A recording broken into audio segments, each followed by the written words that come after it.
இன்னைக்கு Snickers cake எப்படி பண்றது அப்படிங்கறத பார்த்தலாம். எனக்கு வந்து சாக்லேட் ஸ்பாஞ்ச் எல்லாம் செய்ய தெரியும், எனக்கு வந்து பர்ஃபெக்ட்டா பண்ணுவேன் அப்படின்னா நீங்க இந்த ரெசிபியை ஃபாலோ பண்ணிக்கலாம். உள்ளார ஃபில்லிங்ஸ் என்ன கொடுக்குறோம் அப்படிங்கறதே நிறைய பேருக்கு தெரியாது. அது வந்து எப்படி பண்ணலாம் அப்படிங்கறத பார்க்கலாங்க. ஸ்டெப் பை ஸ்டெப்பா வந்து சொல்லியிருக்கேன், ஸ்கிப் பண்ணாம பாருங்க. ஃபர்ஸ்ட் வந்து சாக்லேட் ஸ்பாஞ்ச் ரெடி பண்ணிக்கிட்டேன். அது மேல தேவையான அளவு சுகர் சிரப் அப்ளை பண்ணிருக்கேன். நார்மலா நம்ம பாயில் பண்ணி வச்சிருக்க அந்த சுகர் சிரப் அப்ளை பண்ணிருக்கேன். நீங்க பாயில் பண்ணாம கூட சில பேர் யூஸ் பண்ணுவாங்க. அந்த கேக் பாத்தீங்கன்னா சுகர் சிரப்பை வந்துட்டு நீங்க பச்சையா அந்த சுகர் சிரப்பை சேர்த்தீங்கன்னா ரொம்ப நாள் லைஃப் வராது கேக்குக்கு. அதாவது ரொம்ப நாள்னா ஒரு 3 days கூட வச்சு சாப்பிட முடியாது, சீக்கிரமே கெட்டு போயிடும். அதனால எப்பொழுதுமே வந்து பாயில் பண்ணி அந்த சுகர் சிரப்பை ஆற வச்சு ஃப்ரிட்ஜ்ல ஸ்டோர் பண்ணி சேர்த்துக்கோங்க. இப்ப ஃபில்லிங்ஸ் என்னென்ன கொடுத்துருக்கலாம் அப்படின்னு பார்க்கலாம். இதுல பாத்தீங்கன்னா நான் ஃபில்லிங்ஸா வந்து கேரமல் சாஸ், அதாவது கேரமல் சாஸ் எப்படி ரெடி பண்றது அப்படிங்கிற வீடியோ தனியாவே போட்டுறேன். சும்மா வந்து நான் உங்களுக்கு சொல்லிடுறேன், நீங்க கவனமா கேட்டுக்கோங்க.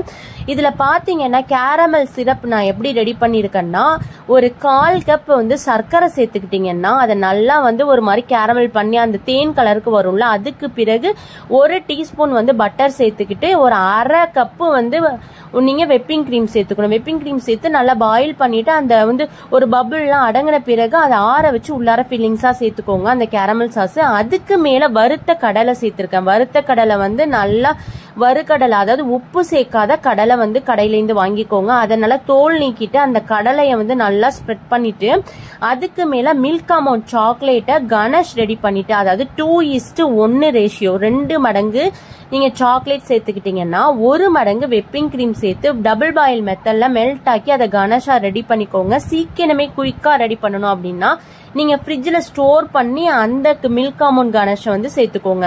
டார்க் ஆமோன் கணேஷ் சேர்க்கலாமா அப்படின்னு சொல்லி கேட்டீங்கன்னா அந்த ஒரிஜினல் டேஸ்ட், அதாவது ஸ்னிக்கர்ஸ் கேக்கோட ஒரிஜினல் டேஸ்ட் வராதுங்க. இதெல்லாம் ஃபில்லிங்ஸா கொடுத்து க்ரம் கோட் பண்ணி ஃப்ரிட்ஜ்ல ஸ்டோர் பண்ணி வச்சுட்டேன். அதன் பிறகுதான் நான் வந்து மெயின் கோட் பண்ணி இந்த மாதிரி ட்ரிப்பிங்ஸ் கொடுக்குறேன். இந்த மாதிரி ட்ரிப்பிங்ஸ் கொடுக்குறீங்க அப்படின்னாலே நல்லா ஃப்ரிட்ஜ்ல ஸ்டோர் பண்ணி செட் ஆன பிறகுதான் அந்த ட்ரிப்பிங்ஸே கொடுக்கணும். அப்பதான் வந்து அழகா இருக்குங்க பாக்குறதுக்கு. இது கூடவே நடுவுல எல்லாம் கேரமல் சாஸ் இருக்குல்ல, அதை வந்து கொஞ்சம் ஆரஞ்சு கலர் மிக்ஸ் பண்ணி நான் அதை வந்து ட்ரிப்பிங்ஸா கொடுத்துக்கிட்டேன். கொடுத்து முடிச்சுட்டு மேல வந்து ரோசட் நாசில்னு இருக்கும். அந்த ரோசட் நாசில வச்சு பாருங்க, இந்த நாசில் தான், அதை வச்சு அப்படியே லைட்டா ஷேக் பண்ணி எடுத்தீங்கன்னா இந்த மாதிரி ஒரு டிசைன் வந்துடும். இந்த மாதிரி சிம்பிளான டிசைனை போட்டு முடிச்சுட்டு நடுவுல வந்து நம்ம கொஞ்சமா வறுத்த கடலை வச்சிருக்கோம்ல, அதை தோல் நீக்கின கடலையை வந்து 1-2 உடைச்சு நடுவுல சேர்த்துக்கலாம். நீங்க டிஃப்ரெண்டா டிசைன் பண்ணலாம். சும்மா இது வந்து நான் ஒரு சிம்பிளான டிசைனா கஸ்டமர் கொடுத்ததுனால நான் சிம்பிளான டிசைனா போட்டிருக்கேன். இந்த மாதிரி ட்ரிப்பிங்ஸும் அழகா வந்து நீங்க செட் பண்ணிக்கலாம். நீங்க விருப்பப்பட்ட கலர்ல கூட கொடுத்துக்கலாம். இல்ல வந்து இந்த சாக்லேட் கணேஷ் அந்த அதை மட்டுமே விட்டு கூட நீங்க வந்து இந்த மாதிரி டிசைன் பண்ணிக்கலாம். நடுவுல நான் வந்து மிச்சம் உள்ள அந்த சாக்லேட் கணேஷே வந்து நல்லா ஸ்ப்ரெட் பண்ணிட்டு மேல வந்து ஸ்னிக்கர்ஸ் சாக்லேட் வந்து கடையிலேருந்து வாங்கிட்டு வந்தா அதை 1-2 கட் பண்ணி எடுத்துக்கிறேன். இதை உடைச்சு சேர்த்தோம்னா கஷ்டமா இருக்குங்க, அதனால கட் பண்ணிக்கோங்க. கட் பண்ணி மேல வந்து அங்கங்கேயும் ஒன்னா வச்சு விட்டுட்டேன். வச்சுட்டு பாத்தீங்கன்னா அந்த வறுத்த கடலையும் போட்டு இந்த டிசைனை முடிச்சுட்டேங்க.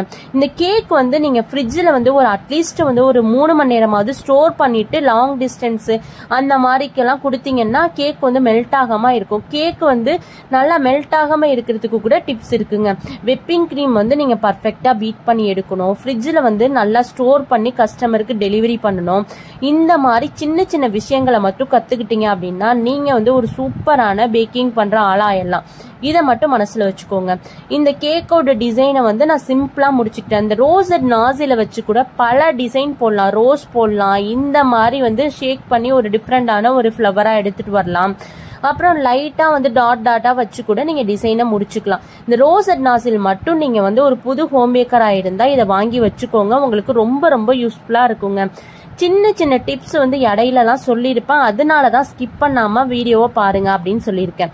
இந்த வீடியோ உங்களுக்கு யூஸ்ஃபுல்லா இருக்கும்னு நினைக்கிறேன். இன்னும் நிறைய வீடியோஸ் உங்களுக்கு அப்லோட் பண்ண நான் காத்துக்கிட்டு இருக்கேன். அதனால நம்ம சேனலை சப்ஸ்கிரைப் பண்ணி சப்போர்ட் பண்ணுங்க. மறக்காம பெல் ஐக்கானை கிளிக் பண்ணிடுங்க.